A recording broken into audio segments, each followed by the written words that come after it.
Okay, Columbo. Did you start the DAR? No, thank you. I mean, you Wow. didn't go I know. through. And I put it on the checklist too.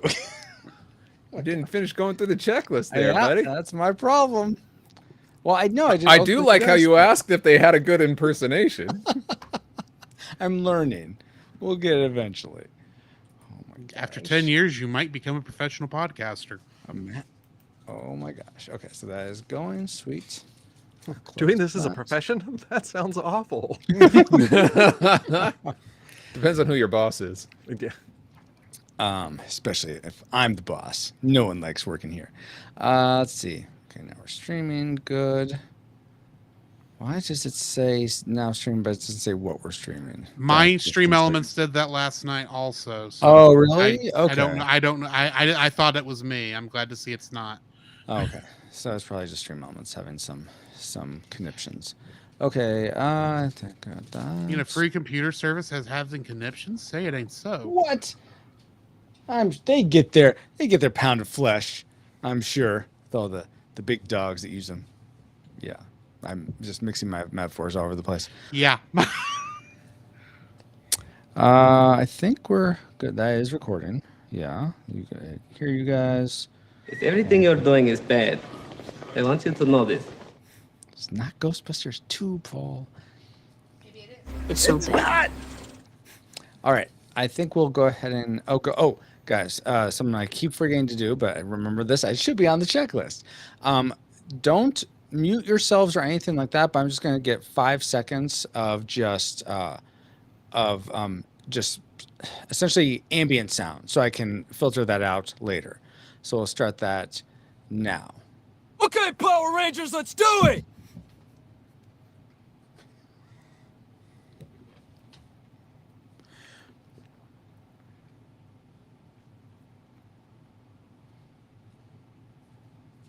Okay, thank you guys. And Okay, Goofy. apparently. I didn't realize this was a Goofy movie. Oh my gosh. Oh, I need to pun this little dealio so that people know, hey, we're not going to really be talking much to y'all. We're gonna be ignoring you. Yeah, pretty much. We're going to be ignoring you. And are we cutting them off as spiritual speculations? Yes. So what I'm going to do with that, I'm going to end the stream. Stay here. I'm going to switch it to the record mode and record within Restream that way. So, yes. I'm through toying with you, He-Man. Oh, my word. I'll Okay. get you, man, and your little dog, too. Okay. Thumbs up, guys, if you're ready to actually start the show. Get all your memes out now, Paul. Okay. Excuse me. Ew. Why is this up? There's a Yeah. mute button, you know.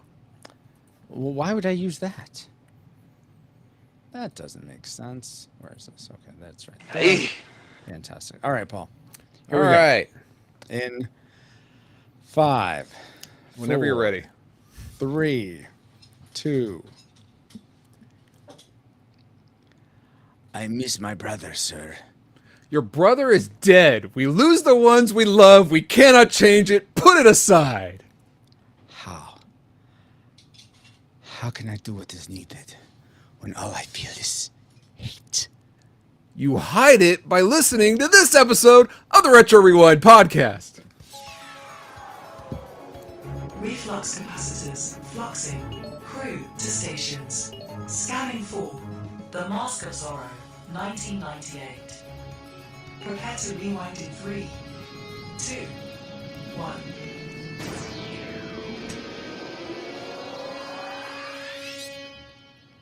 Welcome, rewinders and new listeners, to the Retro Rewind podcast, where we take a fresh look at movies and games from 15 or more years ago. I am your captain of the pod, Francisco Ruiz, and I'm joined by your exo and mine, Paul, the PaulJPowers.com Powers. They call me Cuban Paul. I'm the king of the rumba ball. When they play the maracas, I go chick chicky boom, chick chicky boom. Isn't that The Mask? Yeah. Oh, no. Also, for this discussion of the film, The Mask of Zorro, not The Mask, we welcome back aboard ship's valet, Mike Fraley. Hey, Mike. Hey, how's it going? Going quite well. How about you? Doing great. Awesome. And in addition, we are glad to have back aboard Chief Historian of the pod, Drew Dodgen. Hey, Drew. Good evening. How's it going? It's going well. Hopefully, well for you as well. Well. Close. And That now- was so close. That you have a quick flyby of who we are. Paul, again, you give us a quick overview of production specs for The Mask of Zorro. Yeah, The Mask. That's what we're covering, right? No. July 28th, 1994? No. What? The Mask of Zorro. You forgot the of Zorro part. Oh, are you kidding me? Oh. One of these days, I would like to say, yeah, I am kidding you. And everyone else is right with the movie. Look, you're gonna do. it's not my fault. I was It's spaceballing. not. I heard That's The true. Mask. You are That could have being- been you are- brought to my attention yesterday. Fine. Wait, I'll go back and watch. All right, this is Zorro, the first one, right? Not the sequel. Not like Okay. the original Disney The movies first- or anything. All This is right, The the first Mask Zorro of movie, The Mark of Zorro, came out in 1920. It runs an hour and 19 minutes. It was directed by Fred Niblo. The writers were Oh. yes. Isn't that The- technically a Disney movie? This is a 1920? 1998 There's one of them. Columbia That is. TriStar. Columbia, one of those TriStar. TriStar film Oh my. It's all Sony goodness. Pictures. of Zorro. Oh, hold on. Okay. So, The Mask of Zorro. The one that came out July 17th, 1998, runs 2 That hours and 16 minutes. One. Yes. All right. Finally, I think. It's rated So much for a quick PG-13. flyby. It's directed by Martin Campbell. It was written by John McCauley, Ted Elliott, and Terry Ruscio, with lead stars being Antonio Banderas, Anthony Hopkins, and Tony Zeta-Jones, because everyone here is named Tony. The music was composed by James Horner. And are you ready for the box office trivia? I am ready. Mike and Drew, are you both ready? Yes. Ready. Awesome. And anyone who's watching live in chat is welcome to join as well. Paul, go for it. Okay, The Mask of Zorro was made for about $95 million and earned over $230 million at the box office. Well done, Zorro. Given this fact, how high in the box office do you think it ranks among the movies released theatrically in 1998? We'll go for the top 50. Top 50. All right, let's start with Mike. What's your guess? I'm just going to guess Lucky 13. Lucky 13. That's my number. Drew, how about you? I'm going 8. 8. All right. And then in chat, hello, Dale. He guesses 17. For me, I'm going to guess 5. I feel like it's pretty high up there because Titanic was the year before, so we don't have to worry about that. So yeah, 5. So Paul, where did it actually rank? Well, according to the-numbers.com, it came in at 15. 15. Oh, okay. So I think Mike is the Mike big is winner the- for this time. Well, no, I think 14, 15, 17. Mike and Dale are kind of tied. They're both like 2 away. all We'll right. split the prize money. All right, Yeah. good. Oh, You can split my. the baby in half. Solomon. All right. Thank you for those factoids, Paul. And let's see if any of them factor into our memory mind meld or subsequent round table discussion, which we'll get into once Alice is Slow Kid, our target film. Alert, alert. Target located. Spoilers incoming. Establishing analysis vector. On July 17th, You know how to use that thing? one man Point the end goes into the other man. will go from zero This is going to take a lot of work. to Zorro. The legend has returned! Kill him. From TriStar Pictures and Amblin Entertainment. The Mask of Zorro, rated PG-13. Yes, The Mask of Zorro, rated PG-13. I don't really remember that range so much. I really thought it was going to be more of a PG, but that's how memories sort of fade. And Yeah, I had the same thing. I was surprised by that rating too. let's actually go into our memory mind melds of The Mask of Zorro right now, though. Odin Borson is slumming it in California back when it was a part of Mexico, pretending to be one of the three amigos. Meanwhile, Hannibal Lecter is Zorro until his house is burned down, wife killed, and daughter taken. Desperado wants to become Zorro, and eventually King Odin agrees to train him. Puss in Boots hides out in a confessional to keep from getting caught and ends up hearing that Morticia Adams might be in love with him, which leads to a strip sword fight. You know who the villain is when he keeps several heads in jars, and Catherine Zeta-Jones blows up the Big Thunder Mountain Railroad with some explosives to save the day. I mean, there were some details in there that were correct, but a lot of those memories were deceptive. But based on those memories, as flawed as they were, what rating did they lead you to predict for this film before rewatching it? Classic, nostalgic, or tragic? Mike, what was your prediction for The Mask of Zorro? I predicted nostalgic. Nostalgic. How about you, Drew? I thought it would be a classic. Classic. Paul?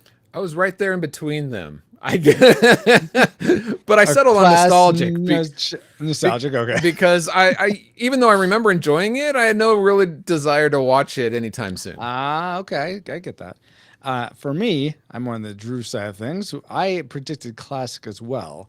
And it'll be interesting to see. So far with that, we're at a draw. It'll be interesting to see if those ratings pan out. But first, let's get into the things we liked most about The Mask of Zorro. Alice?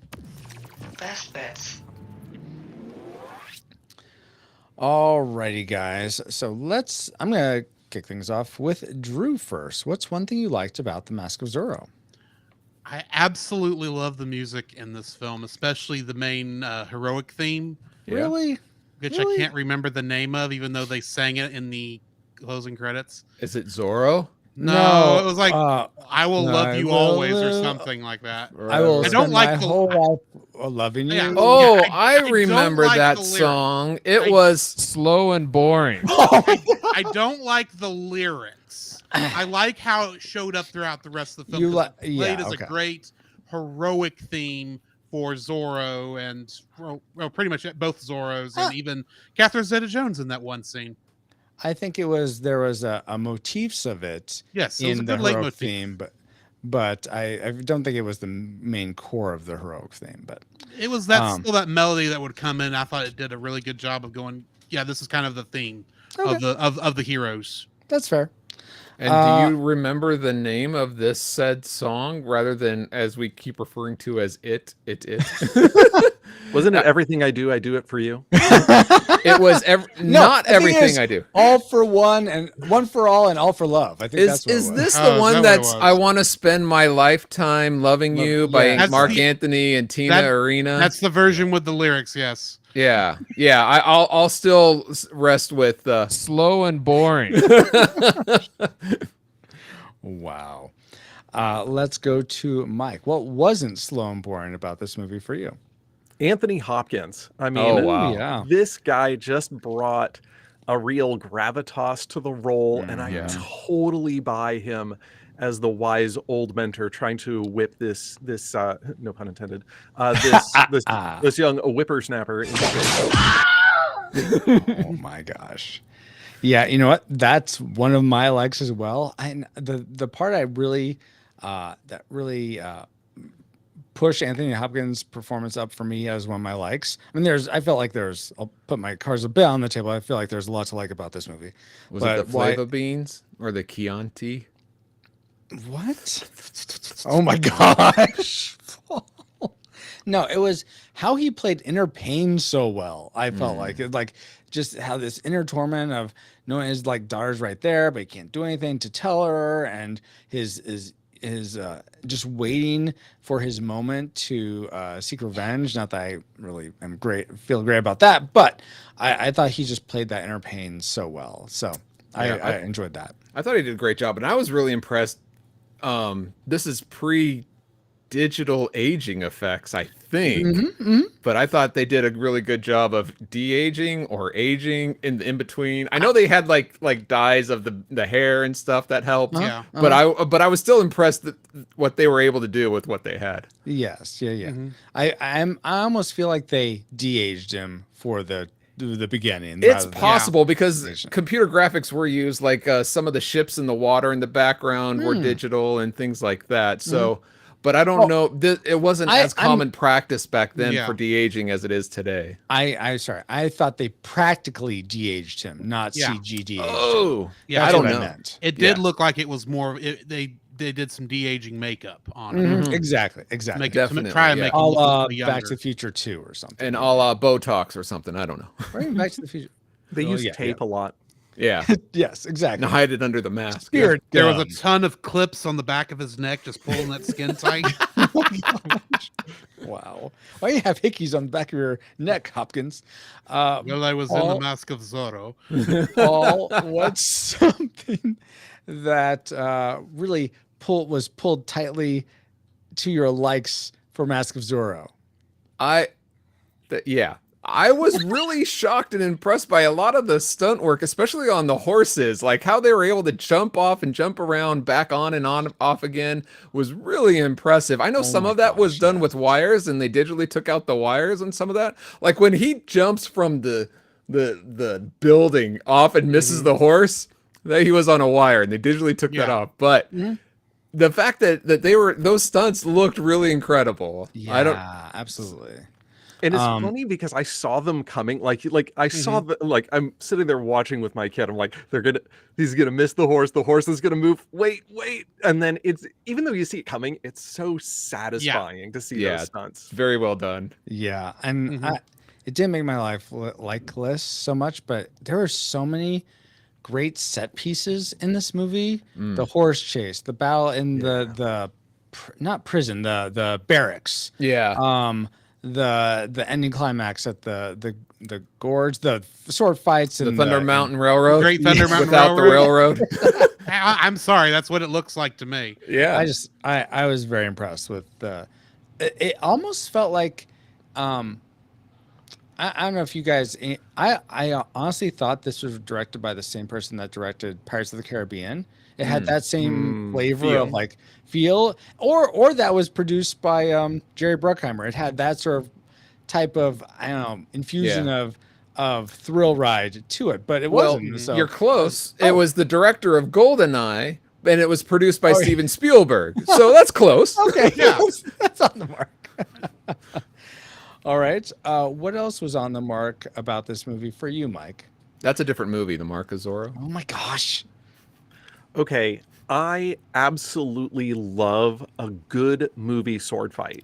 Oh, and yes. This movie was chock full of, largely, there are some exceptions, but these people had trained hard.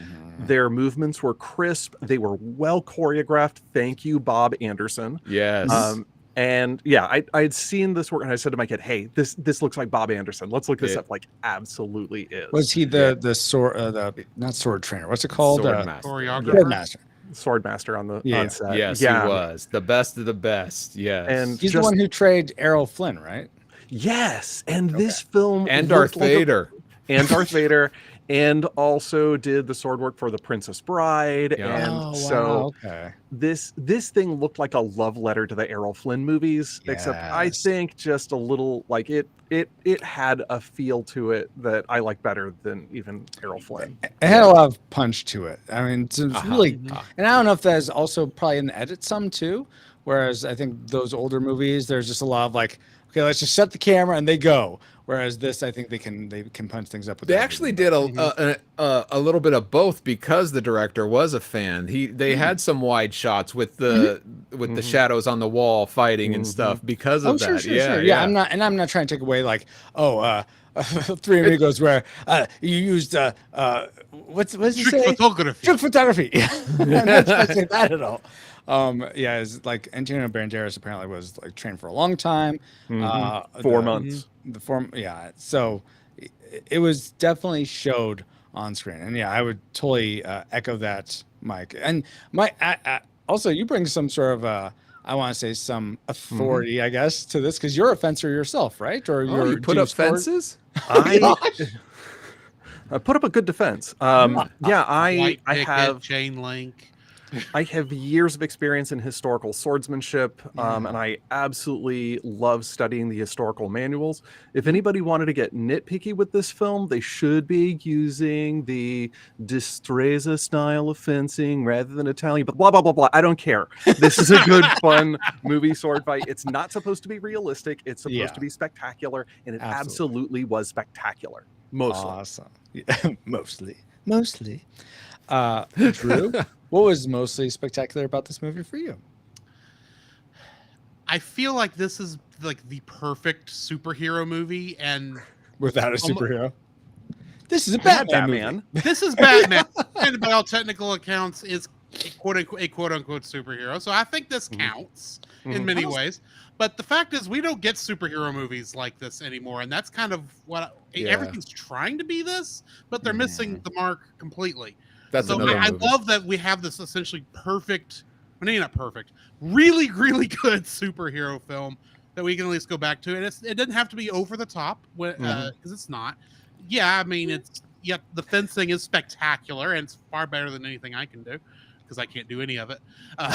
But it's just it just feels like this is the perfect type of superhero movie. You got good versus evil. You got a kind of a redemption story in there with Antonio Banderas' character Alejandro, and you just the whole thing felt like this is like the perfect.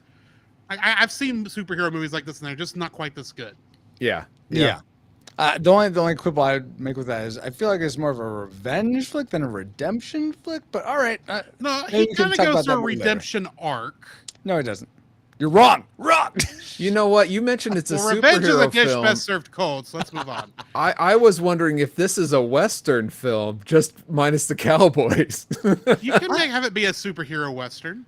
It doesn't really feel Western. Well, to it me. takes place in the Old West. Well, yeah, but that doesn't mean it's a Western necessarily. But I mean, like Tombstone, they didn't have cowboys in it, but it's considered a Western. Well, wait a minute. This takes place in the same place as the same state as Buffy the Vampire Slayer. Is that a Western film? Yes. Okay, just want to make sure. Oh, and Awesome. La La Land must also be a Western By that too. definition, all three of the Back to the Future movies this would be called Westerns instead of just the third one. This was produced and distributed by the United States of America, so isn't it a Western film as opposed to Eastern? Or Yeah, it is an Occidental film. Yeah. Yeah. I think that I can see no flaw in the logic In here. other words, genres are stupid. Yeah. Agreed. Okay, anyway. There's no trains in this movie, but we're way off the rails, guys. Okay, let's get That's back because to Catherine Zeta-Jones blew it up. Oh my! The Big Thunder Mountain Railroad. So something Give it a else. second. One will go past my apartment here in a minute. Something else I liked was I'm of two minds about this, but for this section, I'll say that I really enjoyed the training sequence. I thought you said there was no train. Being trained. Okay, yes, in that was something. a fun scene. Yes, Yes, montage. Wait. So to say. Yeah, let's. I'll table that for the next section. But That's why I said so to speak. Yeah. I really enjoyed how he's being trained.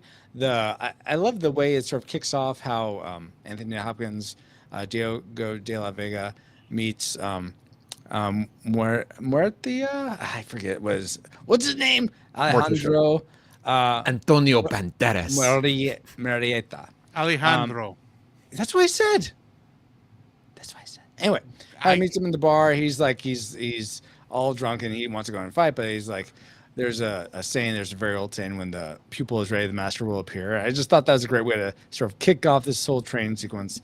And I just loved how he is able to escalate and become better and better, going from zero, like the trailer said, to his Zorro. That's clever. Yeah. I'm now curious how closely to Hercules this came out because I feel like one stole from the other for that tagline. But that's been the tagline forever, hasn't it been? Zero to hero. Yeah, but these came out close to one another. So. Yeah, that's fair. But I want to hear what was heroic about this film for you, Paul.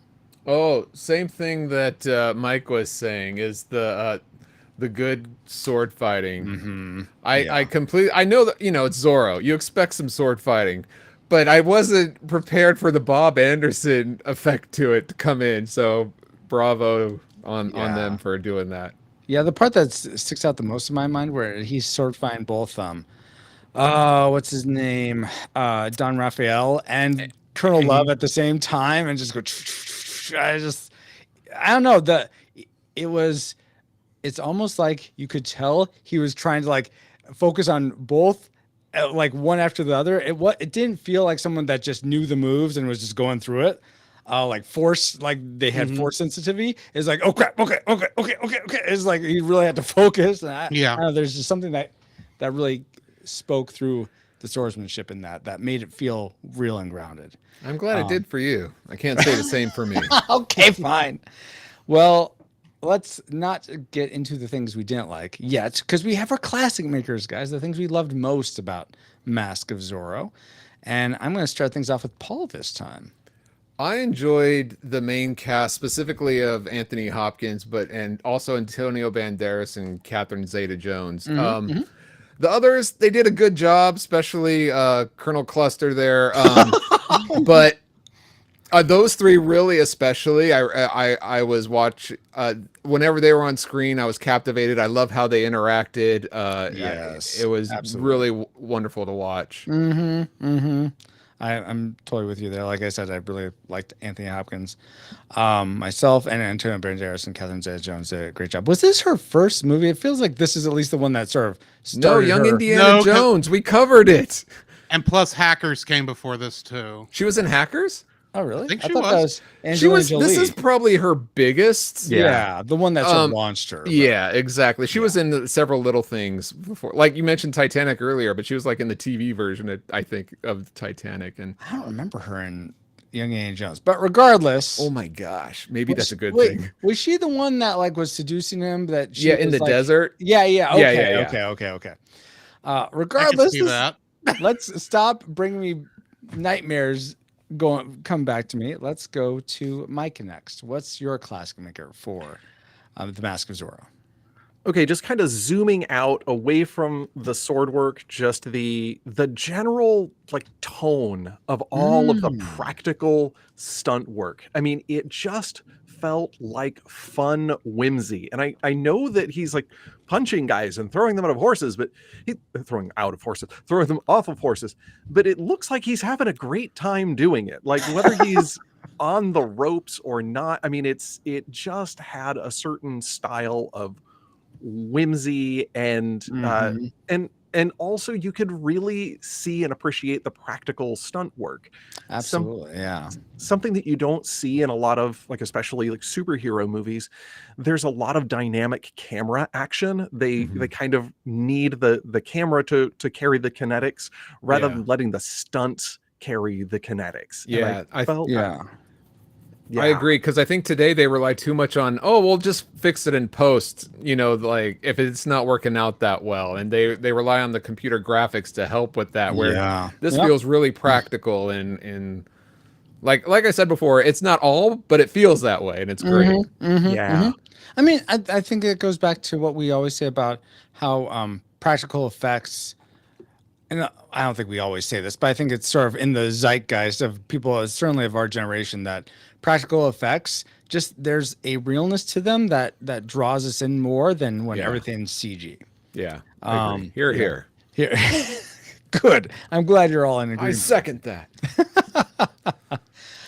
For me, I'll do my classic maker next, and that's actually, and Drew stole it from me. Woohoo! The score by James Horner. I really liked it.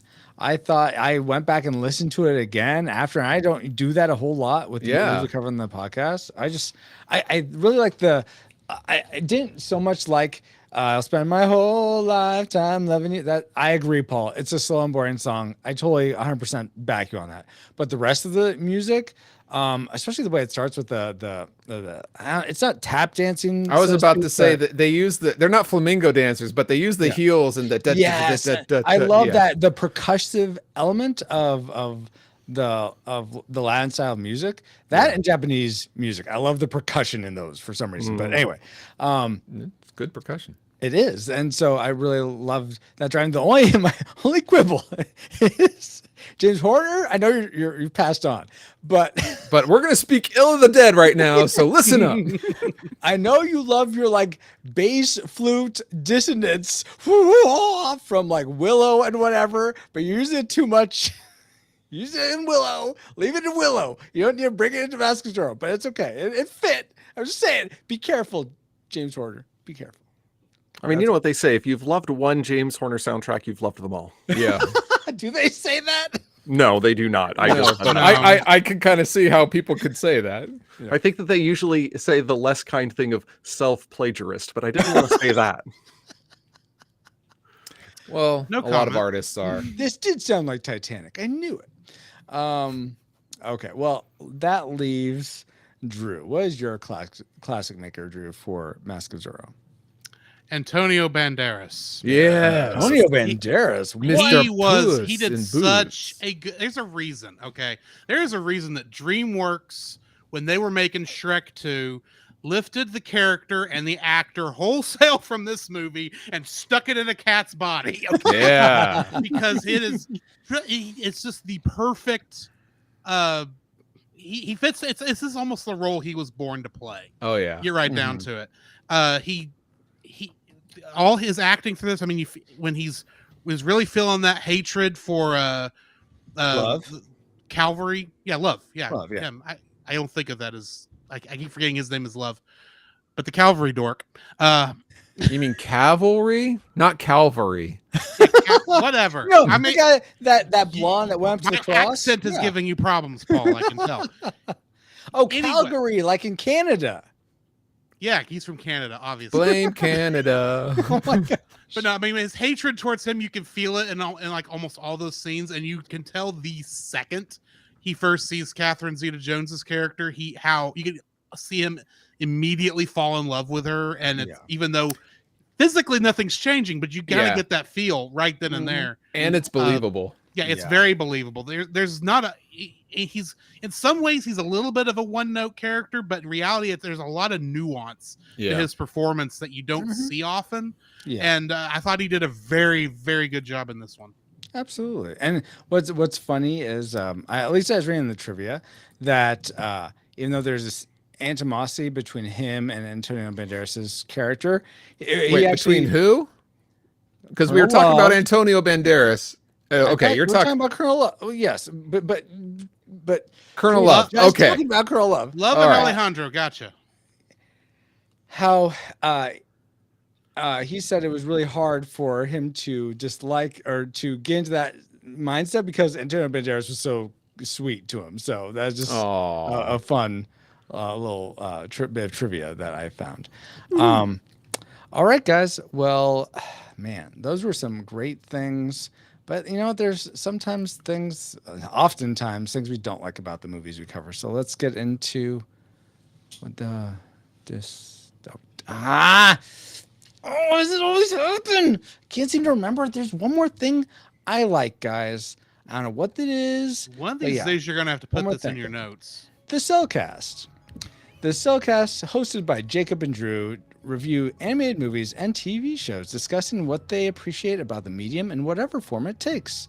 Whether it's traditional hand-drawn animated movie, claymation shorts, or a 3D CGI series, check out some animated reviews when you subscribe to The Cellcast at thecellcast.podbean.com. And don't forget, Cell is spelled with a C and a single L at thecellcast.podbean.com. You know, I think I've heard of them. Yeah. Oh, you have? Oh, do you subscribe? Yeah, kinda. Awesome. Sweet. That is so weird because what made you think of them when watching this movie? What does that have to do with anything? Oh, Paul, I mean, I thought this was pretty obvious, but so the Cellcast has covered How the Grinch Stole Christmas, which is the Jim Carrey one, which is narrated by Anthony Hopkins. And that is based on an animated version of How the Grinch Stole Christmas. Animated is what the Cellcast covers. It's really that's a stretch because we have not reviewed the Jim Carrey one. Oh, then how about this? You said you did, Drew, when I asked you before. I said we had reviewed How the Grinch Stole Christmas. I said yes on the original, no on the Jim Carrey. Oh, then flip-flop what I just said. All right. What does that have to do with this movie? It is because Antonio Banderas is just such a spirited and animated guy that it's right there leading to reviews of animated film. Exactly. Let me take care of it because I know what Retro's thinking. It's because one day, we will review the rest of the Shrek movies in which Puss in Boots is a character and he is voiced by Antonio Banderas, who's still doing a Zorro role. That's great if we're reviewing the Shrek movies, but this is the Mask of Zorro. Oh, I'm sorry. It's not the Mark of Zorro or Zorro the series or the Mask for I thought it was the Mask. Which also had a pretty decent animated TV series. Fine. Decent. Paul, would you be happier if I shared some trivia about the Mask of Zorro? Yes, that would actually be more in line. All right. I'm gonna go to full screen here for a second while I do this. All right, guys. Did you all realize that Sir Anthony Hopkins practiced daily learning to manipulate the whip he used, exactly, because he felt it was very important is a very important part of Zorro's equipment. Hopkins persuaded director Martin Campbell to even film certain tricks with the whip. So in this humble podcaster's opinion, Hopkins did a great job. Like I mentioned in the review, he's one of my favorite parts of the movie. Yet it was Gomez Adams himself, actor Raul Julia, that was originally going to play Don Diego de la Vega. But he died before he could take the role. Right? So my question to you all is, if Antonio Banderas had died before he could have taken the role of Zorro, the new Zorro, who would you have cast in the titular role? What role? You mean Alejandro, particular role? The new Zorro. Oh, in the role of Zorro. Okay. Young Zorro. So let's start with Drew. Who would you have cast instead of Antonio Banderas? Because unfortunately he died in alternate universe. Well, I had to do some looking to double check on this because at first when I thought of this person, I thought he's probably aged out of the role by this, but then I found out he's actually 2 years younger than Antonio Banderas. So this actually technically works. He was in a previous film where he dressed all in black and was in a fencing scene and pretended to be somebody else. Wesley? Yes. Carrie Elways? Carrie Elways, I think, would be the perfect player for Antonio Banderas. Now, if you're going to fight me, the fact that he's not Hispanic. Anthony Hopkins I will say Anthony Hopkins wasn't either, so if he can pull it off, so can Carrie Elways. Okay. All right. Fair. And he looks good in black, too. He does. That's true. In chat, Dale gives a pretty good one. Benjamin Bratt from like Law and Order, Miss Congeniality. That could have been good. I feel like, I don't know, he has some smarm to him that I don't really think fits with Zorro. But Mike, how about you? Who would you have cast? I also went looking for actors of Mexican descent, and I am not particularly well versed in my actors, but I did think maybe that he would have been a little young, but a gentleman of Chilean descent, Pedro Pascal, clearly has the acting chops. He clearly has the action chops. I think he would have been a little young, but I think he could have pulled it off. Is he who plays Poe in the new Star Wars trilogy, or am I thinking of someone else? That's someone else. That's Isaac. That's Isaac. Yeah, Oscar Isaac. You will recognize. You would recognize his face. Yeah, as the metal mask from. Okay. Yeah. But So he's he also wears been in a couple other things recently too. I just can't think of him off the top He of was my in head. Wonder Woman 84.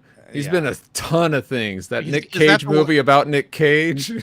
Is in the Wonder Woman 84, is that where he got possessed by Chris Pine? Bravo. Billy Barney, you would have chosen, really? Yeah. He's looking, Gwildor's looking for the key. Oh my gosh. That leaves you, Paul. Who would you have cast? I also was thinking about someone of Latino descent, and John Leguizamo is usually my go-to because I love him as an actor, and but I don't really think he has like a Zorro presence for some reason. But I was thinking maybe a young Benicio del Toro or a young Javier Bardem back in the day, but I don't really know. I mean, I like Mike, my actor recollection on this is very limited. I mean, I the only other one I could think of is like Mario Lopez from Saved by the Bell, and like, can you imagine? Yes. Him coming in, hey Dons, you preppies, how's it hanging? So no, ultimately Antonio Banderas is the best. I mean, I am so glad they went with him because I mean he is such a master. Like even at let's put it this way, a lot of the fighting scenes, sword fighting scenes for Sir Anthony Hopkins, they had a double. They wanted to use a double for Anthony or for Zorro himself and Antonio Banderas, but they couldn't because he was better than the stuntmen at the sword fighting. So, so they did good with Antonio. That's awesome, guys. Yeah, Bob Anderson said that Antonio Banderas was one of the most talented people that he had trained. Yeah, well, he also said that about Cary Elwes too. So Drew's got it. About everyone. Hey, Yeah. I mean, that fight was the best sword fight in cinematic history. So I figure that's got to qualify him for Zorro. I need to see Cary Elwes versus Antonio Banderas sword fight 20 years ago. Yes. Tomorrow. Tomorrow, exactly. I like in wheelchairs as they're old men now. I don't think they're in wheelchairs. Well, by the time you see that fight, they will be. Yeah, they're in there.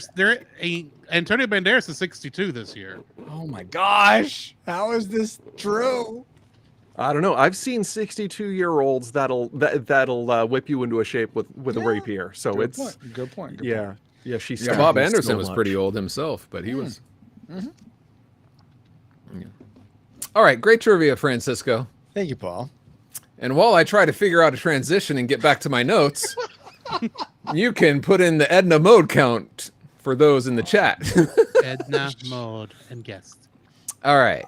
And now that we've all had some trivial fun, let's find out what memories you, our awesome rewinders, had about the Mask of Zorro. Yes. First off, Joseph Diaz says, "Oh, the member berries. It shows its age, but I enjoy it." Andrew Simpson says, "There was a captain named Love, and I'm pretty sure someone said his name very awkwardly." I don't remember that, but maybe. Wardell yeah, I'm Captain Love. Also, no. Dale is one of the people in chat. If you have a memory of the Mask of Zorro that you did not get to us in time and you're watching live, by all means, share it with us. We will read that right now in this section after we get through these comments. As long as it's family friendly. Well, yes. Thank you, Paul, for that's a good addendum. So Wardale White says, "I remember falling in love with Catherine Zeta-Jones before she became Mrs. Michael Douglas. I remember having fun watching Antonio Banderas become and or inherit the Mask of the Fox." Did you know that Spanish word for fox is Zorro? I Okay, now cue the music and that star thing. All right. Just want to throw that out there. Branson Boykin says, "I was a fan of Zorro as a little boy, so seeing my hero on the big screen was amazing. It was a wonderful action thriller." Nice. Jeff Ames says, "All the cool action scenes / sword fights. Catherine Zeta-Jones and Antonio Banderas did well playing off each other. Stephen Forrester says, "Everything. This was one of my favorite movies as a kid." Jeremy Shields says, "There was a song stuck in my head for years, and it turned out to be from this movie. It'd pop up in my head now and then, and I'd wonder where it was coming from before I finally Googled it. And now I can't even think of the song." That's it. Wow. Alex Ortiz left a gift of Antonio Banderas saying, "Yes, the pointy end goes into the other men." Indeed. I mean, he's not wrong. Yeah. Dallas Panda Marshall Morris says, "I absolutely love this movie. As a kid, I watched several versions of Zorro, including the animated one. I didn't realize there was an animated one. Oh yeah. This movie was special for me though. I often reenacted the sword fight scenes as a kid. The movie also helped solidify my love for the sport of fencing. From the music to the choreography to the cinematography, this is a classic top shelf movie." David Garner says, you would have fought, sorry, he quotes, you would have fought very bravely and died very quickly. Indeed. And maybe there's some things that should have died in this movie very quickly. Let's get into our dislikes of The Mask of Zorro. Worst clothes. And I will begin with this one. You're supposed to kick things off. Ha ha ha ha. No, not this. You can't do it yourself. Watch me, Paul says. One of the things I didn't like, and this is coupled, like I sort of alluded to before with the training scene, is that it really needed like a montage music or something. Like, give me some South Park.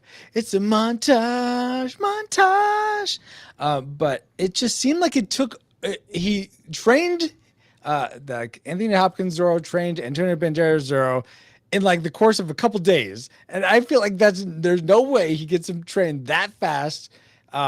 So I would have appreciated like a montage song or something that showed the passing of time a bit more clear, because it was just a bunch of sequences of him training and apparently getting better over the course of a couple days. So I don't know if that it struck you that any of you guys that way, but it certainly did for me. No. Clearly, you don't understand how talented Antonio Banderas is. They were just waiting for Antonio to sober up. That's all. Yeah. Oh, that's all it took. Oh, okay. Yeah. Oh my gosh. So Mandy Patinkin, it takes like all his life to learn how to sword fight, but Antonio Banderas, it's just a couple days. All right, I see how it is. Mike, what's something you didn't like about this film? Yeah, the pickled hand scene. Yeah. Did he really drink that? I mean, wasn't I that from know. formaldehyde or something? Look, Way the over guy the had top. he had built a lot of tolerance with a lot of that alcohol, so drinking formaldehyde is only a short step. But, I mean, really, I think that it didn't add anything. We understand Zorro hates love. Like that. We didn't need to have the private meeting. You could just scrapped it and it's fine. Yeah. I thought it was love revealing, like, hey, I know who you are, but I'm not going to do anything about it. Yeah, but then It's weird. He has the audacity to look surprised when he takes off his mask, like, oh, I'm shocked that it's the person that I thought that I knew that it was. Exactly. Like, Yeah. like, Yeah, that's true. Pick one. He should be like, Yeah, I understand why they included this scene, because they were like shock value and they want people to remember it. But yeah, it seemed unnecessary and didn't quite jive with the rest of the story. The only thing I could think of is that there was so much of a time lapse in terms of us as a viewing audience between when the last despicable thing Love does, killing his brother, to where he would finally kill Love, that they needed something in there to like reseed in our minds, oh, this guy, when he gets his comeuppance, it's worth it. Otherwise, it may feel like Zorro's just killing him out in cold blood. Maybe, So- because Yes, I remember but the first couple times of watching this, I didn't realize that was his brother's head or that other guy's or the three-finger Jack's hand. Yes. That's because he only killed Three Finger Jack again the scene Yeah. right before this. Yeah, Right. Yeah. It's like, man, that guy won't die. But yeah, I sort of agree with you, Mike, that you really don't need that. Yeah. Drew, what's something that you didn't need in this film? Well, I don't have the problem with the scene y'all have, but at the same time, why did he drink out of that jar? Even Shock if it's value. water. Even if it's water, that's the grossest thing he could have done. And then they show him stepping out of the room, and I was expecting to watching him Spit puke. or something. Yeah, exactly. The only thing that saved it is that from the angle where he actually dips it in, you just see this.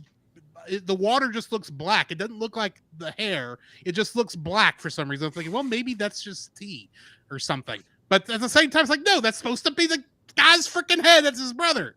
I mean, did they show Love drinking out of it? And this No. is his way. No. So the guy was makes no sense for him to drink out He's of it. just saying, Antonio look, I'm tougher Banderas- than you. yeah. Antonio Banderas had the teacup in his hand. The guy and he just dipped it in there, took a swig, and walked out. Oh, you think you're crazy? I'm even crazier. Crazy like a fox. Dun, dun, dun, dun, dun. That's Zorro. Paul, Did you also dislike that to the point of it making your dislike list, or was there something else? Something higher on my dislike list. We talked about the stunts, but I thought a lot of the stunts actually, not a lot. There were several that were just way over the top and more theatrical. Like at the beginning, he's gonna like at the firing squad, you're gonna take one whip and you're gonna turn all the guns over instead of at the people in front of you to the side and shoot one of the bad guys instead. You're gonna there were several I'm trying to remember, like the horse. Yes, a horse can kick two guys at once, but the way they did it was a little bit over the top and theatrical. There's a lot of stunts like this where I felt was it could have been better served as toning it down. I don't know how you get. Oh, like you surround all the troops and you like trip them with your whip or something like that. It's like, let's be a little realistic here, I guess. I don't know. It's just so what I'm hearing you say is that the over the topness approached silly. Yes. And to you, that was a turnoff. To me, it was not like, only silly, it's cartoon level when they dogpile him and he just crawls out of the bottom of the dog pile. I mean, yeah, I loved that. I enjoyed that as well. I suppose you would have just preferred him to like use his Matrix powers to blast him out of and have all the Agent Smith. No, you don't put him in those positions. I'm of this same mind with you, Paul, though I think probably for fewer stunts. For me, the one that just, and this happened a couple times, where he would take a fall off like 2 or 3 story building and just like just get up. You would break an ankle, your legs. You would not just be walking around. No, he lands like a fox. They know how to do that. I watch. He does not like do any sort of compression with his knees or anything, or like do a roll to. No, he falls over like a doll. He just like collapses back. I'm sorry, your legs are busted up. You are not. At the very least, he should at least have the breath knocked out of him when he lands like that. Sure. Okay. At the very least, and granted, he should be a lot worse done, but he gets up fairly quickly for someone who just fell off a 3-story building. Well, look how fast he recovered from the formaldehyde. This dude's strong. Maybe that's preserving him. Yeah. Maybe he's been building up an immunity to formaldehyde for all this and falls from several stories high. Exactly.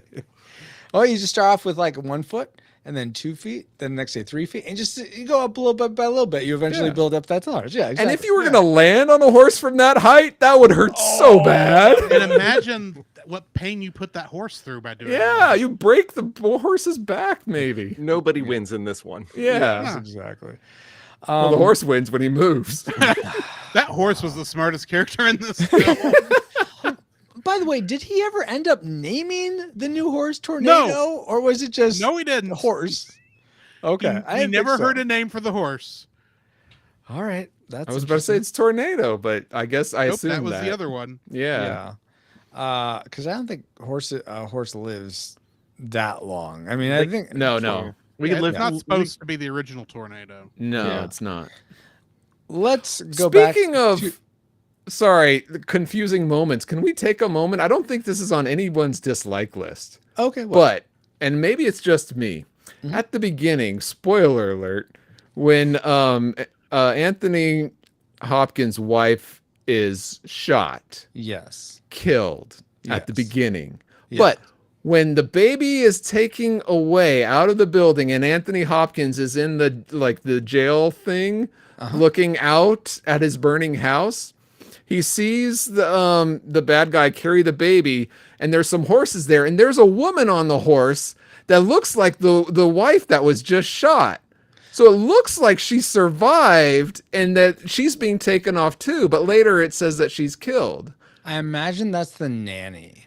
Yes. I thought, oh, that must be the nanny on the second watching of this, because I was rewatching again with the commentary. I'm like, wait, this was never addressed, but it was really confusing when watching it. It was like, wait, I thought she just died. Oh, she recovered. Later in the movie, no, she's dead. Did anyone else get confused by that? If it was the nanny, wouldn't she have gone with them, since that was something the child knew, and then maybe killed when they got to Spain? Because we know the nanny survived because she gives that flower to that dress to her. There's continuity there that isn't explained well. Yeah, but I was just wondering if anyone else was tripped up by that. I didn't even notice It another didn't. woman there. It didn't so, hit me. So yeah. Never mind. Your eyes are Continue just on. too keen, Paul. Mike, what were you not so keen on about this movie? Yeah, that my second dislike, and I'm gonna get so much crap for this. You don't like Ew, Catherine that's a Zeta lot of Jones. I mean, crap. all right, I guess. I did not. Okay, I'll just say this: there is such a thing as a fencing strip. That's not what it looks like. You mean when they're fighting each other the- and he's yeah. stripping her? I did not like that scene Yeah. for a few reasons. Are you talking about like when he the actually sexy like? sword fight? Okay, Yeah. okay. Yeah. Like Yeah. because when you Where say he- fencing where he strip, cuts- I'm like, is this like a strip that like Yeah. a paper or a blade, or is this some Hey, technical term I don't know? Okay. No, no, a it's fencing stripping the strip- woman of her clothes. With Yeah, with the- a fencing a sword. fencing strip is in sport fencing. It's the area you fight on. In this movie, it's stripping her of her clothes while you're fighting. Oh, so you're making a pun that was just way above my pay grade. Okay, I got Sorry about that. Yeah, I mean, first of all, she says, I've been training with this since I was 4, Uh-huh. and her her structure is sloppy. Sure. She only had like 6 weeks to train. Antonio Banderas had 4 months. I think that visually it represented a desperate mismatch. To me, it looked like he's taken advantage of her. Not that this is a thing among equals. I know that Catherine Zeta-Jones loved that scene. She thought it was fun. She thought it was hot. But to me, it didn't settle well. I love the music in it. I thought it was just really great going back and forth between them two. But I could see that.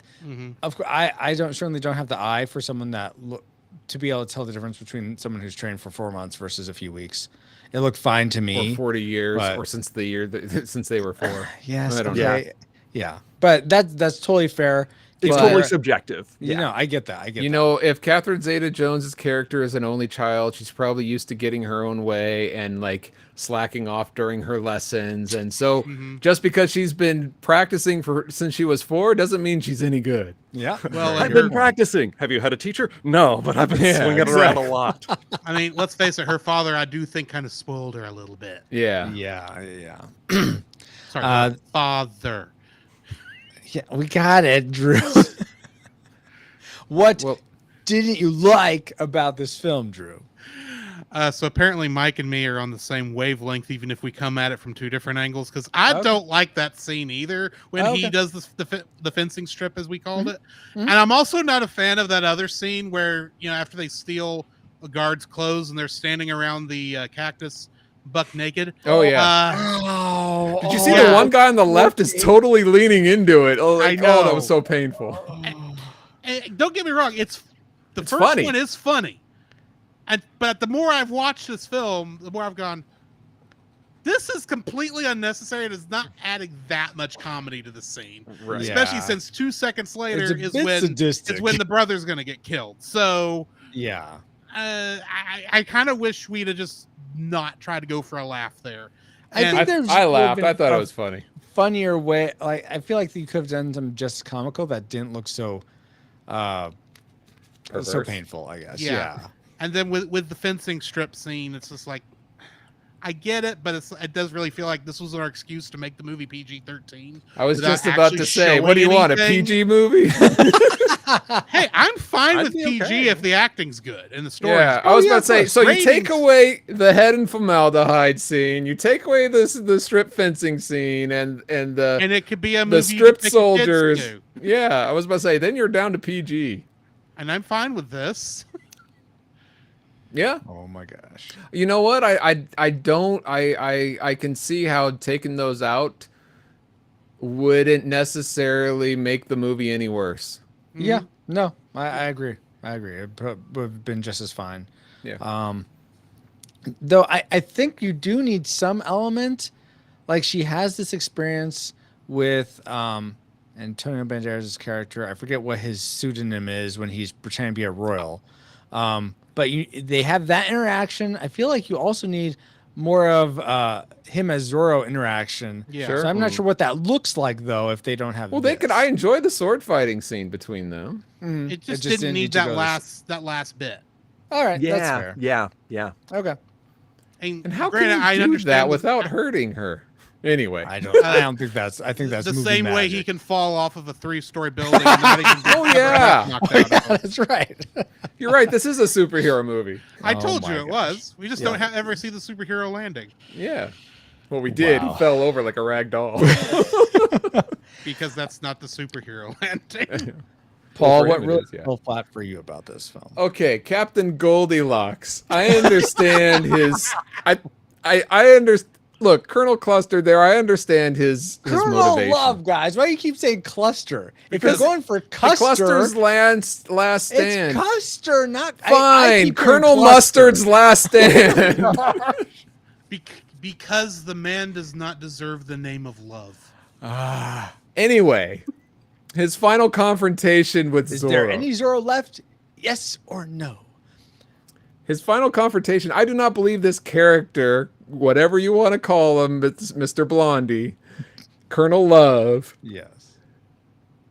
I don't believe his character is such a high honor that he respectfully keeps his enemies' heads in jars, and that he chivalrously throws away his gun to fight mano a mano against Zorro. Yeah, that's a good point. I didn't really think about that.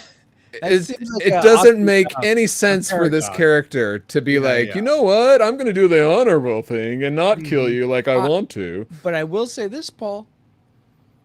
This is a throwback to, if you have not listened to it, on our website, you could go there right now and check out the one, This is a long the setup. only Get there. episode, retro rewind podcast.com/96, where we cover Predator.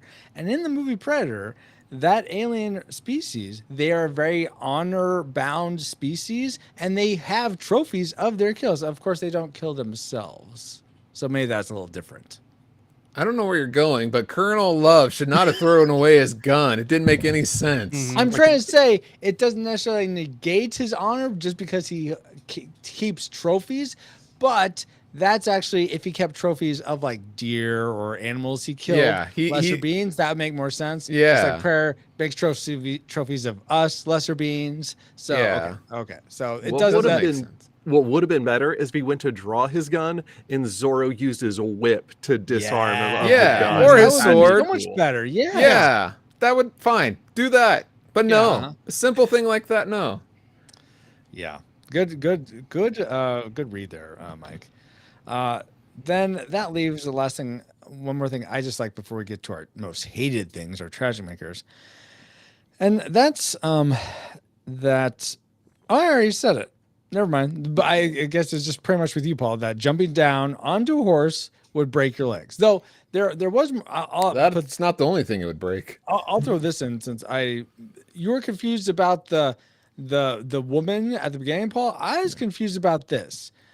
So when Catherine Zeta-Jones' character Elena is in the market and the nanny comes up and gives her the scarf thing, it sounds like the nanny's speaking Spanish, but shouldn't they all be speaking Spanish? So I'm very confused why everyone's speaking English, but the nanny's speaking Spanish. It might be an indigenous, That's what I thought, but it language, sounded Spanish, so I was confused.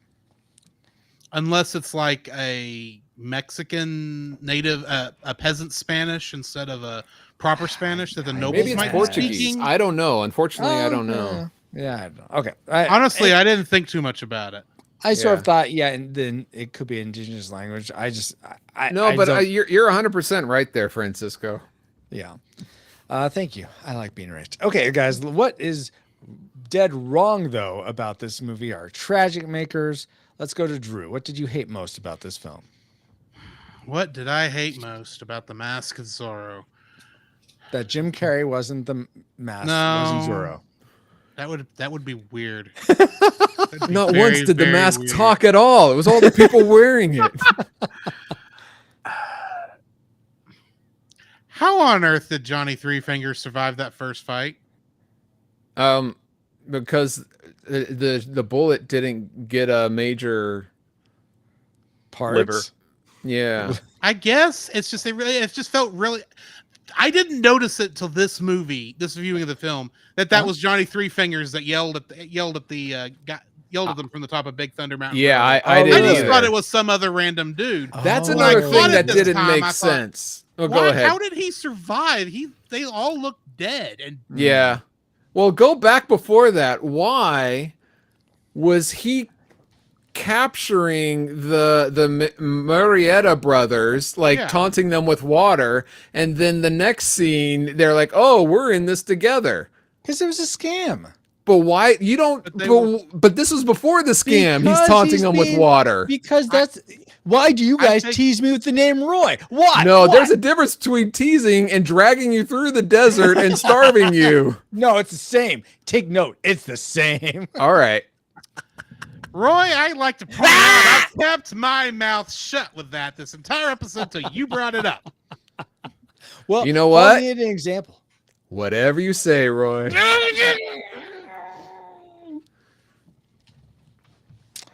Anyway, you brought this on yourself. I did not bring anything on myself. Yeah, but that whole Three Fingers character, the way they treated him, I was confused too. Drew. Yeah, it just felt weird that he somehow survived instead of them just cutting the head off while he was before. Like they were ordered to. I don't know. Yeah, I don't have an answer for you there. Yeah, it seems like kind of weird to imprison him for that long and not imprison. Well, I guess the brother killed himself. It wasn't and then Colonel Love just took his head. Yeah, okay. All right. Yeah, I don't have an answer for you, and I probably don't have an answer for why you dislike what your major dislike is with this movie, Mike. But let us know what that is. Yeah, I felt like the movie really had a hard time keeping a momentum and direction between the party scene and the climax. Ooh, and there were a lot of emotional leads to explore, and rather than picking and choosing or doing some of them by nuance, they sat down and explored every single one of them. And I felt like it really dragged the second act. You know what? Yes. I felt like so much of this movie was very well paced, but there was a lot in there that I was just like, all right. I was still invested, and it's been so long since I've seen this movie that I'm like, okay, I wasn't like bored or anything, but now that you mentioned that, yeah, it did seem like it was trying to do too much, and it did bog it down some, for sure. Did Drew or Paul, did you feel that way at all? I didn't notice, but I understand. It is a long movie. I was surprised it was 2 hours, but when it's well over 2 hours, and I mean, it felt 6 like it minutes to me. over 2 hours, Paul. I thought it was like 16. No, 6 minutes. 6 minutes, and that's about the length of the end credits. So, okay. It felt like 2 hours and 16. I will admit that there was some pacing issues, I think, in the last half of the film. Yeah, but for the most part, by that point, I mean, I was just there for the ride. Yeah, so it didn't bother me that much. Yeah, all right. In fact, I would have liked to seen it in a 3-hour extended version instead of having that stupid white text on black background at the beginning. But you know, oh my gosh. All right. Well, the thing I wish wasn't in this movie was I mean, I guess it's kind of a throwaway line, but they do bring it back toward the end. And it's something that Antonio Banderas says to Catherine Zeta-Jones in the confessional. I may not get this completely right, but he says the only sin is to deny what your heart feels. I'm like, oh my. Well, he's not a priest. You actually expect him to be quoting the Bible? But he is the heroic character that we're like aspiring to. No, he needs to be saved. He's aspiring to be us. Uh-huh. Okay. This is part of the redemption arc that they didn't have. Good point, because this is a revenge flick. Yeah, that's right. I said it was an arc. I didn't say it was a story. There's a friggin' difference. No, but I don't think, much like you didn't need a lot of the things that happened in the second act, I don't think you needed that at all. I don't know. I just feel like he could have said something like, I don't feel like that's a sin, or I don't know. Something that didn't. You would have had a problem with that. No, I wouldn't have. Uh-huh. I just don't like the message that a lot of movies in this era, like to say that follow You your mean heart. the late 20th century, early The late- 21st century? Exactly. You mean that up to the time current frame. day? Yeah. I feel like it's not as subtle as it used to be, but yeah. Just the whole like follow your It ain't heart. subtle recently. Your anyway. whatever. As long as you follow your heart, you'll never go wrong. Oh, okay. So serial killers that follow their hearts are, and I know that's always the like stream that I go to, but if you follow the logic, it's like you can't. Your heart is, Whoa, deceitful Francisco, above all you're things? getting into absolute truths there. Imagine that I believe in absolute truth. What? Yeah, I found that Only scene a Sith little. kills in absolutes. I found that scene a little cringy too, and I think that it would have been funnier if he was awkwardly trying to find like, oh, it's been like 6 years since my last confession. What a priest skip for this? 12 Hail Marys. 12. Yeah, something like that. Wait, 3? Like, shouldn't it be like have them haggle as to Yeah, exactly. You could do something that's awkward with him trying to do it, and it would be Yeah. funny. You know what? Get Granted- a Catholic to write that scene. Granted, I'm not Catholic, but Yeah. when I realized he didn't give her anything to do, it's like, Right. I noticed think that you too. skipped a step. Yeah. Because I mean, even if what you don't think what she did was a sin, I'm sure she committed a sin and needs some of your salvation. Absolution. Yeah, exactly. Absolution. That's what I mean. Yeah. Yeah. Yeah. Okay. So that's Whatever the it's thing called. that really Yeah, I agree that scene didn't feel as authentic as it could have in a humorous way. yeah, exactly. I think they were going for humor, but yeah, it didn't quite land. Paul, that leaves you. What was your tragic maker for The Mask of Zorro? Oh boy, if you think I had a problem with Colonel Goldilocks, the main villain himself, Raphael, not the Ninja Turtle, but Oh my gosh. Don Raphael. It's 2 turtles in one. Oh my gosh. At the beginning, he said he's talking to Zorro, and Zorro asked him, "You would sacrifice 3 men to kill me?" He said, "I would sacrifice 100." But by the end of the film, he also throws away his gun and tries to go after. He doesn't shoot him. Like, here's your chance, the person you've been going for your whole life, or at least the past 20 years, and He threw away his gun? I don't remember that. When did that happen? you want to pause here and find out? No, I just explain it to me. Like when they're flying up above where the All right, at the Thunder Mountain Railroad. Yes. Okay. Yes. And so Raphael has a gun and doesn't shoot. He could shoot him. He has the double shot. Yeah, and he doesn't. Okay. Yeah, that's dumb. He goes for the sword instead. Yeah, I don't know what that's about. So, I mean, you're building up since the very beginning opening scene. And you don't pay it off logically. You don't follow your character arc that you set up as the main conflict of the entire film. So it is the worst thing about this film for me. That's totally valid, Paul. I can get that. I can get behind that. But I am curious if I can get behind our final reigns, guys. So now that we've entered all our trajectories into the firing computer, Alice, we have a firing solution for us. Firing solution complete. Rating salvo at the ready. On your mark. All right, it's time for the moment of truth. Do we rate The Mask of Zorro a classic? We'd recommend anyone go see this movie, whether or not you've seen it before. A nostalgic, it's worth your time to rewatch if you enjoyed it as like a kid or a young adult. But if you've never seen it before, don't waste your time with it. Or do we rate it a tragic? It's worth no one's time today. If you've never seen it before, keep it that way. And if you have seen it before, don't rewatch it because you may sully some of the good memories you have of it. So let's begin with our guests. Let's start with Mike. You had predicted nostalgic. What did your final reign end up being for Mask of Zorro? Yeah, when I hit the party scene, I'm like, my like list was so long. I was thinking I was going to go classic, but this is kind of really on the edge for me. But in the end, my tragic maker bumped me down to a nostalgic. So I think Oh my gosh. Now I'll admit I did have to stop the movie for like 10 minutes to try and to try to do something, so there might have affected my that perception. ruined everything. But I still am going to stand by nostalgic. Oh, so we almost had a tragic. But Yeah, it was. It was able to push through. Yeah, it was 2 hours and 16 minutes of garbage. I just couldn't stand it. Wow. Oh my word. All right. So nostalgic for Mike. Drew, what was your final rating? I'm sticking with classic. Classic. Okay. This is just a fun movie that I enjoy watching. It held up in my eyes, all these years later. It's a classic film. Mm-hmm. Mm-hmm. Awesome.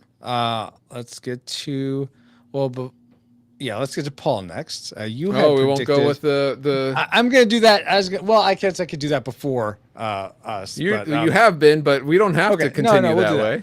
And so, if you support us on the locals at the main support level is $5 now, then you can help vote on every movie we cover on the podcast. We just ask that you have watched the movie in the last 2 years. And then you can vote, and then we average all your votes together. And everyone who's a reflex capacitor who voted, all the votes coalesced to a nostalgic. So right now, the score is 2 nostalgics and 1 tragic. So all right, so tragic. 2 nostalgics and 1 classic. I'm sorry. I was about to say. I was about to say if Francisco and I rate this tragic, we could sink this film. Oh my gosh. Paul, okay, well, you had predicted nostalgic. Did it sink far enough for you that it became a tragic? I'm having flashbacks to when we originally covered this film. Didn't you say one of How your... could you do that? Oh, you know what? Memories are coming back to me too. I wonder if this means it was the right riddle. Hopefully. That must have been okay. Because wasn't one of your dislikes like the wildcat sound and the fire coming out? Oh, that was so dumb. Yeah, I think that was. And what was that about? Like in the fire I'm surprised that didn't make your dislike, because I thought I remember you saying that last time. Yeah. Oh my gosh. You know what? Because you know what jungle animal sound should have been played.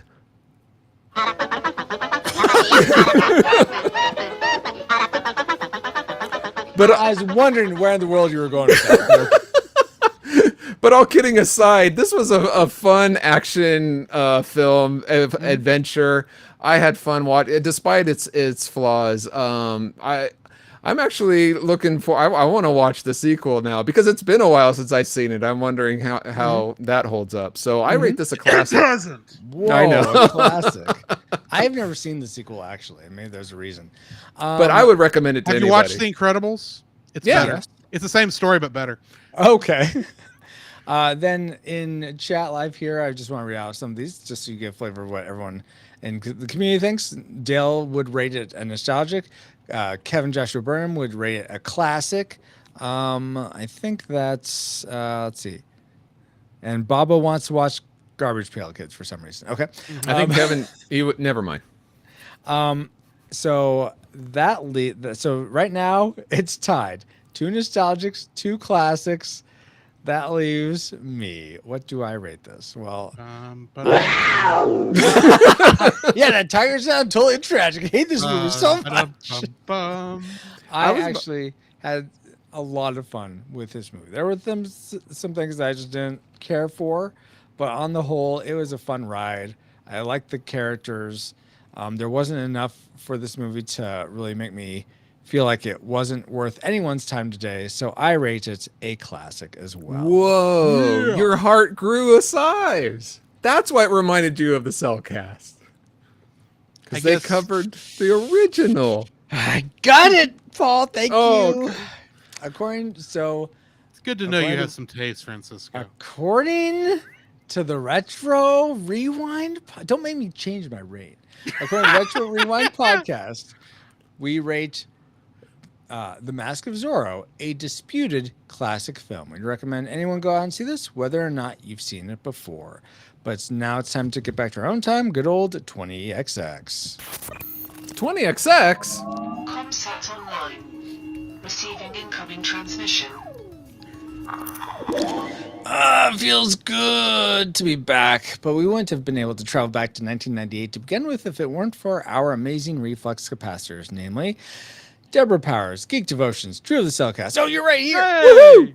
Ashley Ruiz, Kennethan, Fabulous Lomax, Rosie Lomax, That's Our Babo, D. Tungsten, Dale, Mr. Lost, Daryl Hafner, Cool Deluxe, Redeemed Otaku, in addition to 2 other awesome patrons as well. Thank you all so much for keeping the gigawatts coming. And if you want to help us keep flying and get bonus content for your generosity, head over to retrorewindpodcast.com/support to start. This stream is sponsored by BullJPowers.com. Hey, Francisco, are there any freeways to show some support? Freeways? Yeah, like highways. Like, what roads are there ways to show support? Byways? Some free ways to show support. Yeah, actually, yeah, Paul. You probably, if you're listening to this right now, you probably enjoyed this episode in some capacity. So if you made this far, and you aren't driving, tap that share icon in your podcast player, or if you're listening online, there's probably a share button there, and send this episode to a friend of yours saying, I know you like The Mask of Zorro, so I thought you would like this podcast on it. Cool. So that'd be a great free way to get the word out about the podcast and support us. And I bet you they'll thank you for it. And speaking of thanking people, we also want to give a big Zorro hug, but not mark you up too badly, but to Mike Fraley and Drew Dodgen for supporting us with their thoughts about The Mask of Zorro. So I'd like to go alphabetically. We'll start with you, Drew. Where can people find you online? Is there anything cool you got going on? You can join us at the Cellcast podcast. That's at cellcast.podbean.com, where we review animated movies and TV shows. Except once every 2 months, we do this thing called the Cellcast Plus, where we review a live action film. So if that throws you off, that this Friday, as of recording, we're reviewing Doctor Strangelove. We're sorry, and we don't care. So that's pretty much what I've been doing. All right, thanks for throwing me off. Oh my gosh. Any excuse. And Mike, where can people find you online? Is there anything cool you got going on? Well, I am one of 3 co-hosts for the Geek at Arms podcast, a podcast camped at the crossroads of geek culture and Christian faith. And you can find us at geekatarms.com, or you can reach out to me. I run the Twitter at ArmsGeek on Twitter. Awesome. Yeah, thank you so much to you, Mike, Drew, Paul, my awesome friend, and all you rewinders, new or old. Thank you for another fun voyage with us. Hey, Captain, you Yes. are welcome. I am pauljpowers.com, and you can find me at pauljpowers.com. Whoa, it's like a website. And you can find me on our Discord for show announcements or just to say hi. Join us there at retrorewindpodcast.com/Discord. This podcast is a proud member of Culture Box, a curated collection of podcasts, videos, and articles that will provide you a balanced meal of content. You will find culture celebrated for its past and future, satirized for its extremes, explored in study, and created anew in story. Point your web browser to culturebox.media. That narrator didn't sound like Anthony Hopkins either. That's okay. As Nathan just said, we are now part of the Culture Box Media Network. Find all the shows unpacking truth through story, comedy, and geekery at culturebox.media. And with that, Captain, it looks like we need to wait for the next riddle to unlock. Yeah, I think we only just have one more. I hope this was right. It seems like it was because our memories are coming back. Yeah. But thank you, EXO, and thank you all for listening. We pray you are more joyful today than when you first hit play. But like a Pokemon, we got to catch you all for the next episode, wherever that is. Help us to figure it out in our ships by listening to our ship's logs, sending us in your audio message of what you think the answer is, and then we'll get to our next episode of the Retro Rewind Podcast. Fourth dimension of Doom mission complete. Decoding next riddle. View RRP ship's logs for more details.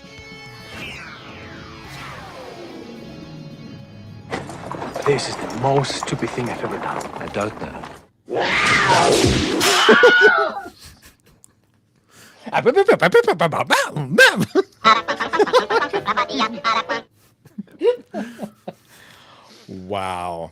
Oh my. All right. We are at an hour and 24 minutes. So pretty good. We're going to be cutting the feed now, guys. So thank you all have a great evening. Yes. Thank you so much, Bobo, Kevin. Let's see who else is here. I think Apple was here earlier. Dale, of course. Geek Devotions was here earlier. Midgard, welcome. Yes, this is Mike. Can you believe it? Do you know this, Mike? Oh my gosh. Let's see. I think those are the main people that are And here, Ashley. still here. And is Ashley? Are you on? Oh, Yes. And Ashley, of course. Yeah. I just saw her name fly by, so yes. How would I forget that? You can't believe it. I texted you, Brian. Sorry. Didn't I? But yeah, thank you all so much for being here. And if you are a supporter on Locals, you'll be able to listen to our and I may even try to post the video if you want to watch that on Locals, but you'll be able to hear that in the podcast feed whenever this episode is released, which should be next Wednesday. But until next time, guys, we're going to end with a stream face. So if you want to join a silly face, awesome. Otherwise, we'll catch you later. And here's mine.